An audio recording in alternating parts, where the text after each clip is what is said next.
बिस्मिल्लाहिर्रहमानिर्रहीम अस्सलाम वालेकुम। हर पाकिस्तानी जो पाकिस्तान में रहने वाला है उसने जब आंख खोली तो उसने सबसे पहले अगर किसी गाड़ी को देखा जो कि लो लेवल से स्टार्ट होती थी तो वो सुजुकी थी। लेकिन क्या आपने ज़िंदगी में कभी सोचा है कि एक वक्त ऐसा आएगा कि पाक सुजुकी मोटर्स यानी पाकिस्तान में सुजुकी ब्रांड ये कहेगा कि बस अब हम ख़त्म होने जा रहे हैं, हम बिल्कुल तबाही के आखिरी किनारे पर खड़े हैं और किसी भी वक्त हमारा सफाया हो सकता है। ये सूरत हाल आज पाकिस्तान में हुई। ये लेटर देखिए ज़रा, ये पाकिस्तान सुजुकी मोटर्स की जानिब से लिखा गया है सरकार को। उन्होंने कहा, जो लेटर के अंदर गुफ्तगू है वो इतनी दर्दनाक है कि इससे आपको पता चलेगा कि इस वक्त पाकिस्तान की सूरत हाल क्या है। उन्होंने कहा है कि रिक्वेस्ट है हमारी कि आप कोई एडिशनल किसी तरह की एग्जिस्टिंग ड्यूटी ना लगाएं, ना ड्यूटी को इंक्रीज करें, और इवन कि उन्होंने रिक्वेस्ट की है कि आप ये तमाम की तमाम जो तकरीबन 1000 सीसी तक की गाड़ियां हैं इन पर जो ड्यूटीज हैं उनको ख़त्म करें। अब हुआ क्या है, उन्होंने कहा है कि लेटर में लिखा है, आपकी स्क्रीन पर लगातार चलता आ रहा है। उन्होंने कहा है कि इस वक्त हमारी सूरत हाल ये है कि हम पाकिस्तान के अंदर 40 साल से तकरीबन काम कर रहे हैं और सबसे बदतरीन वर्स्ट तरीन सिचुएशन इस वक्त हमारी यहाँ पर है कि हमने पिछले सिर्फ चंद महीनों के अंदर तकरीबन 12.9 अरब रुपया यानी फर्स्ट क्वार्टर में इस साल के अपना लॉस किया है। और उन्होंने कहा है कि करंट इकोनॉमिक सिचुएशन इतनी बुरी है कि इस वक्त जो कंपनी है वो नो प्रोडक्शन डेज यानी पूरे महीने में कई दिन ऐसे गुजर रहे हैं कि हम प्रोडक्शन ही नहीं कर रहे। जाहिर सी बात है, जब डिमांड ही नहीं है तो आप इतनी ज्यादा गाड़ियां तो नहीं बना सकते। और फिर उन्होंने साथ कहा है कि हमारी कई जो खास तौर पर यानी जो वेंडर्स हैं या समझ ले आप बहुत सारी जो आउटलेट्स हैं वो ऑलरेडी बंद हो रही हैं और हम बिल्कुल तबाही के धाने हैं। उन्होंने कहा कि अब हम सिर्फ अपनी सर्वाइवल की जंग लड़ रहे हैं, यानी अपने आप को जिंदा रखने की जंग लड़े हैं। प्रॉफिट तो आप भूल ही जाइए। और इस सारी सूरत हाल में उन्होंने सरकार से रिक्वेस्ट की है कि करीबन कम अज कम आप ये देख लें कि हम लोग बिल्कुल अपने जो आउटलेट्स हैं वो बंद होने के करीब है। ये 1000 सीसी की जो गाड़ियां हैं कम अज कम आप उनके ऊपर कोई एडिशनल टैक्स ये बजट के अंदर ना लगाएं और ना करें, वरना हम बिल्कुल अपने आप को बचाने में नाकाम अगर हो गए तो ये सारी की सारी ऑटो इंडस्ट्री का जनाजा निकल जाएगा। अब जानते हैं इसका मतलब क्या है?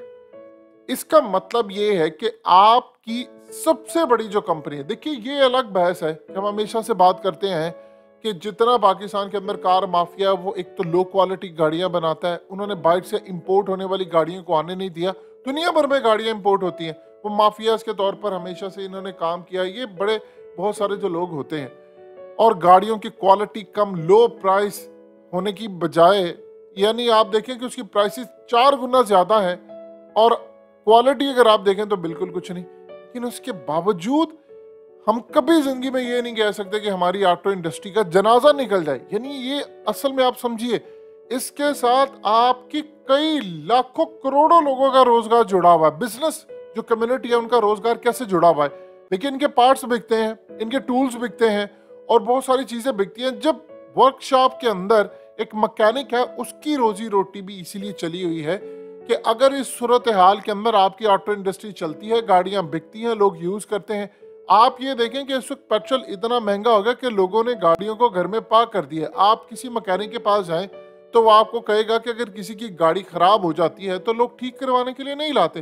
वो कहते हैं यार ठीक है हमने जाना नहीं। जहां पर लोग हफ्ते के अंदर यानी आप पाकिस्तान की इस वक्त सूरत हाल देख ले, हमारा जो खास तौर पर खाने पीने का सिस्टम है 90% पाकिस्तानियों ने बाहर जाकर खाना खाना छोड़ दिया है। इतनी महंगाई हो गई है कि उन्होंने छोड़ दिया है। सेकंड, जाहिर सी बात है जब आप खाना खाने के लिए जाएंगे आप गाड़ी पर जाएंगे या आप उबर इस्तेमाल करेंगे या आप इवन कि अगर बहुत आपके पास नहीं है आप बाइक पर जाएंगे तब भी आपका खर्चा है। तो लोगों ने वो सारे का सारा काम करना बंद कर दिया। अब ये जो कहानी है ये इसको देखकर आप बताइए कौन सा बैरून मुल्क का इन्वेस्टर आपके मुल्क में आएगा। दूसरी जो सबसे खतरनाक सूरत हाल है वो ये है कि आप देखिए ऑटो इंडस्ट्री बिल्कुल आपकी तबाह हो रही है। यही ऑटो इंडस्ट्री 1-1.5 साल पहले बिल्कुल हशाश बशाश थे और ये कह रहे थे वर्कर्स नहीं है हमारे पास। इतना काम था आपकी खास तौर पर हाउसिंग सोसाइटीज या आपकी कंस्ट्रक्शन इंडस्ट्री वो काम कर रही थी बड़ी जबरदस्त। अब वो कह रहे हैं कि हमारी सर्वाइवल की जंग है, सुजुकी वाले ये कह रहे हैं सर्वाइवल की जंग है। यानी वो छोड़ दें इस बात को, वो सर्वाइवल की जंग क्या है, वो ये कह रहे हैं कि चलो यार आज नहीं तो कल हालात बेहतर होंगे, परसों होंगे, तरसों होंगे। देखिए बजट के अंदर आप टैक्स लगाने जा रहे हैं, क्यों? उन्होंने क्यों कहा कि आप यार टैक्स ना लगाए, हमारी तो ऑलरेडी गाड़ियां नहीं बिक रही हैं, लोग खरीदार नहीं है हमारे पास। जो कभी जिंदगी में फैमिलीज आती थी, उसकी सबसे बड़ी वजह यह है कि IMF को आपको इस साल 5200 अरब रुपया देना है सूद की मद में, और अगले साल यही सूरत हाल है तो 8400 अरब। हमारी तो रेवेन्यू टोटल 6000 अरब है, तो आप बता दें 6000 अरब में से आपने 5200 अरब सूद दे दिया, तो कमाई आपकी क्या है बाकी? देखिए हमारे डिफेंस बजट है, हमारे मुल्क के अंदर सैलरीज हैं, बहुत सारी चीजें हमने वो पूरा करना है, जाहिर सी बात है वो जरूरत है हमारी, वो हमारी जरूरत होती है तो मामला आगे लेकर चलते। अब जो सूरत हाल पैदा हुई है कि अगर आप टैक्स लगाते हैं लोगों पर, लोगों के पास पैसे नहीं है टैक्स देने के लिए। आप बताएं बिजनेस चलेंगे तो कोई टैक्स देगा? यानी आप बता दें कैसे लोग टैक्स देंगे? हर बंदे ने अपने अखराजात काट लिए हैं, लोगों ने इवन के एक दूसरे के घरों में जाना छोड़ दिया है, इवन के सब्जियां लोगों ने खाना कम कर दी हैं, जो लोग 3 वक्त का खाते थे वो उन्होंने 2 वक्त का कर दिया। यानी ऐसी सूरत हाल पाकिस्तान में आपने कभी जिंदगी में देखी नहीं।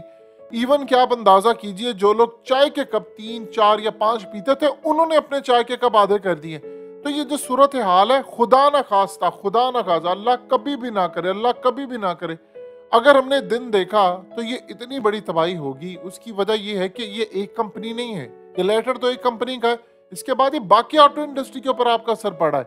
आप इंपोर्ट करनी चीजें बंद कर देंगे, आपके पास ऑलरेडी पैसा नहीं होगा, प्रोटेक्शन नहीं हो पाएगी, फिर बताए आप कहां पर खड़े होंगे?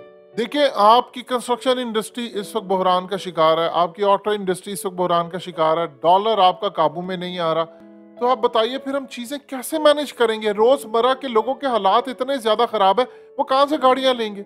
जब गाड़ी लेकर, ये वही सूरत हाल होती है कि आप AC एक दफा लेते हैं लेकिन उसके बाद आप उसको अफोर्ड नहीं कर पाते।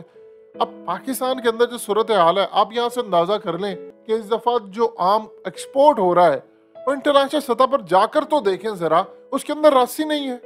तो रस नहीं है, आपकी जो एक्सपोर्ट है वो क्लाइमेट चेंज का जो हम दुनिया की वजह से लॉस कर रहे हैं या वेदर के मसाइल हैं, तो आपकी जो आम की इंडस्ट्री है वो दुनिया भर में, आप खाली आम की बात नहीं हो रही, और बहुत सारी चीजें आप एक्सपोर्ट करते हैं, यहीं से आपका खुश्क मेवाजात भी जाता है। आप देख लें ईरान ने उस पर पाबंदी, उसने पूरी दुनिया के अंदर बड़ी बड़ी मार्केट कैप्चर्स की हुई है, वो काम कर रहा है, वो दुनिया के अंदर मामला, खुदा का वास्ता फूड बहरान ऑलरेडी हमारे सर पर खड़ा हुआ है। ये चीज अगर बंद हो गई, आउटलेट्स बंद हो गई, तो इवन के एक आम मैकेनिक के पास जो वर्कर है वो बेचारा भी, उसकी भी सूरत हाल बहुत ज्यादा खराब हो जाएगी। तो आप कहां पर खड़े हैं? इतनी तबाही तो कभी पाकिस्तान के अंदर नहीं आई, हम लोग तो बिल्कुल जमीन बोस हो गए हैं। तो लिहाजा इस सूरत हाल के अंदर वो बेचारे रोकर फरियाद कर रहे हैं कि यार खुदा का वास्ता हमें बचा लें, हम बिल्कुल मरने वाले हैं और इसके बाद हमारे पास सर्वाइवल की कोई जंग नहीं है। हम तो ये सोच रहे थे मुल्क के अंदर प्लांट्स लग रहे हैं या सूरत हाल बेहतर होगी। देखिए एक अगर एक फैक्ट्री बंद होती है तो उसके साथ जुड़े 3-4 हजार मजदूर बेरोजगार है, यानी 3-4 हजार खानदान। फिर उसके बाद अगर एक कोई भी आउटलेट बंद होती है, कई सौ गार्ड तक उसका बेचारे का वो अपनी जॉब खो बैठे है। तो आप बता दें कि अगर निचली सतह पर एक गार्ड भी अपनी जॉब नहीं सिक्योर कर पाएगा तो आपका मुल्क कैसे चलेगा? कोई और बैठा हुआ है मुल्क आपको जॉब देने के लिए, बैठा हुआ है कोई मिडिल ईस्ट, आपको यूरोप, US, कनाडा या कोई और जगह पर आपको हांगकांग वाले बैठे हुए हैं आपको जॉब देने के लिए? नहीं बैठे हुए। किसी दुनिया भर के अंदर ऑलरेडी क्राइसिस आ रहा है, तो कहां पर आप जाएंगे? कैसे मुल्क चलेगा आपका? बड़े बड़े लोग, अमीर ज्यादा लोग अब मुल्क के अंदर जो सूरत हाल है उसको वो कह रहे हैं कि मैनेज करें। और सबसे बड़ी प्रॉब्लम ये है कि IMF की रिक्वायरमेंट पूरी ही नहीं हो पा रही, क्योंकि हमें अब कोई पैसा देने को तैयार ही नहीं है।